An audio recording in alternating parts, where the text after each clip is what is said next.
Think of drought-stricken Ethiopia and you might not expect to see this. Modern machinery owned by a foreign multinational cultivating vast farms in one of the poorest countries in the world. The goal here is simple: to double Ethiopia's agricultural production, to make it self-sufficient, so that handouts from Britain, America and others are no longer required. Vinay Shekhar is one of globalization's new foot soldiers. He's a farm manager from India, running an estate in Ethiopia. In our map, allotted map, it is there. The entire land is there. It's a huge land. The Indian company in charge here is called Karaturi, and these 29,000 acres are a small part of its empire, with the Ethiopians pledging almost 800,000 acres to Karaturi so far. Ethiopia's land is owned by its post-communist government, and that land can't feed its people. Farming methods are medieval, with the land parcelled up among millions of small-scale tenant farmers. So now the country's agriculture minister is giving foreign companies like Karaturi cheap leases to revolutionise food production. We give land because we could not be able to produce on that land, because of lack of capital and lack of technology in those areas. Therefore, that's the reason why. They open a huge opportunity for employment and, of course, generation of taxes and other financial gains. But Ethiopia's agrarian revolution is coming at a price.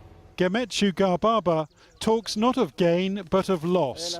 He's pointing to Karaturi farmland, which he says the government took from him to give to the Indians instead. When they first came, they told us an investor was coming and we would develop the land alongside one another. They didn't say the land would be taken away from us entirely. I don't understand why the government took the land. Mr. Garbaba now grows maize on land nearby, which he sublets each year from a neighbour. It's precarious, he says. He could lose his tenancy at any moment. And at the family home, his wife complains that the cattle have almost nowhere to graze because their old fields have gone. Since the land was taken away from us, we're impoverished. Nothing has gone right since these investors came.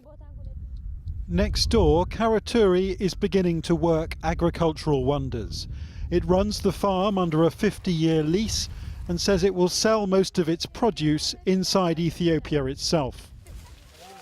With their Indian manager watching them, these women say they're grateful to have a job, earning just under 50 pence each per day.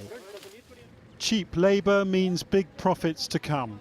Karaturi's negotiated such a good deal here that it's investing nearly $1 billion in Ethiopia.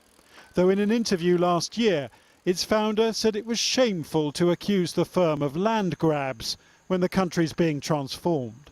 Why do they need to import food? Isn't it a shame? I mean, I almost feel some sort of a conspiracy out there that people want Africa to keep remaining with a begging bowl. Here we are creating employment. We are creating food.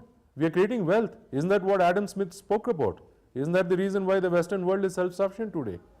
I don't think creating wealth is a crime. Yet in this village hut, everyone complains they have less food than before because Karaturi now farms where they once did. Teresa Agasa helped put together this petition to change the government's mind. And when that didn't work, he took a job as a security guard for Karaturi for 45 pence a day. We wish we could eat 3 times a day. I know my children want this, but I cannot provide that. We live and survive only if we have land, and we would rather have our land back.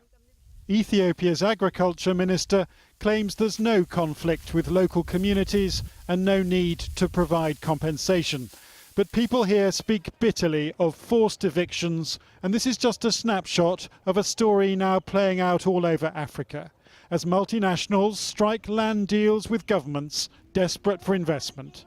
The risk is colonial-style plantations, and local people swept aside in a world badly in need of more food costing less.